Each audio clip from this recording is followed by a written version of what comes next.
Arromba é um artista pop rock com uma poderosa voz e versos profundos.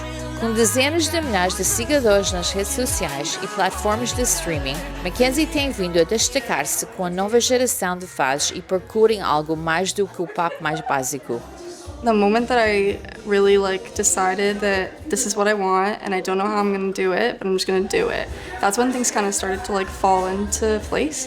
I had a song that a few years before, I think this was 2 years before, that I didn't write, but it was part of my story, and I did track the vocals and stuff on it. And I had it was a demo. I guess my dad, he shared it with a friend he had, and that friend knew someone else, and then they shared it with their son, and then that son ended up being a drummer of Finger 11, and he was like, yo, I like her voice, don't really like the song, tell her to call me. And then so I ended up calling him. He really just made me think about what it is that I truly want, and that clicked something in my brain. I was like, okay, I know the kind of music that I want to write, and I do have a story, I have lots of things to say. So I literally went home, and then I wrote Hate Myself for Loving You. And I was like, wait, this is weird. I literally remember being on my bedroom floor and writing everything you say, it's all a lie.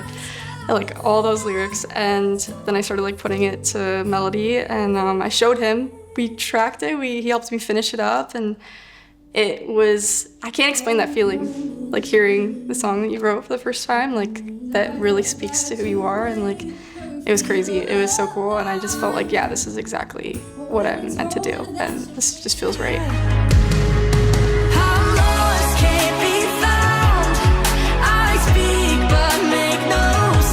A artista descreve a sua música, explicando a origem da profundidade emocional com certos momentos mais difíceis que enfrentou ao longo da sua vida. I think it's important for me to be myself, and I think while you're making music, you kind of find who that is.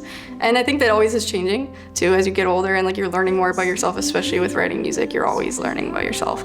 And especially with me, the music that I write, it's so introspective, and it's I'm always trying to figure out what's going on with me, and it's really dark, and it's about my mental health, it's about things that I've gone through, and I think it kind of just made sense, the route that I went down, considering I started with jazz and Phantom and the dramatics of it, and I don't know, I just you gravitate towards what you feel inside is just what you love.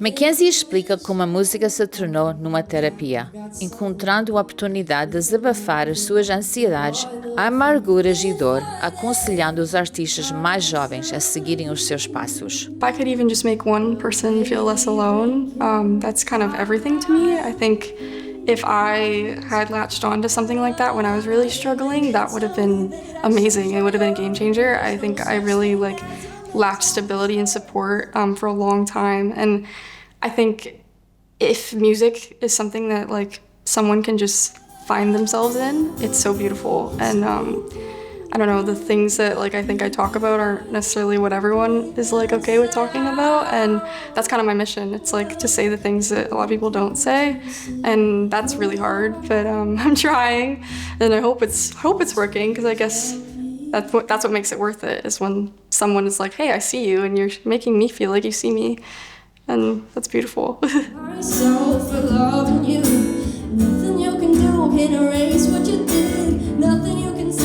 O primeiro single, I Hate Myself for Loving You, demonstrou-se sucesso imediato e recebeu International Portuguese Music Award na categoria de pop, prémio importante numa carreira ainda tão jovem.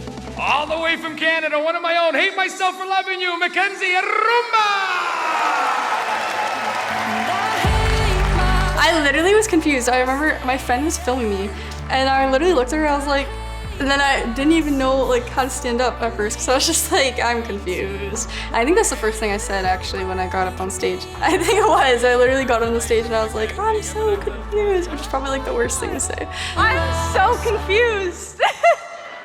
Holy, thank you so much. I genuinely don't know what to say, because I did not think this would happen. But I didn't prepare anything because I didn't think I was gonna win. So I was just okay, it's fine. And then in that moment I was just I remember I was almost crying when I was walking off the stage, and I like literally was feeling it the most, I guess, in that moment. I was just like, whoa, this is crazy. This is actually crazy. It's really, really cool, and when I am like feeling it, I like want to cry, because it's just really nice that anyone would believe in me. And knowing that was like the first song I ever wrote, that was something that hit harder, because it's just like, oh, okay, so at least someone liked it enough to think it was worthy of like a nomination and like winning it, and I don't know, it was just really cool. It was honestly a night that I'll never forget. I think that was like one of my happiest days of my life. In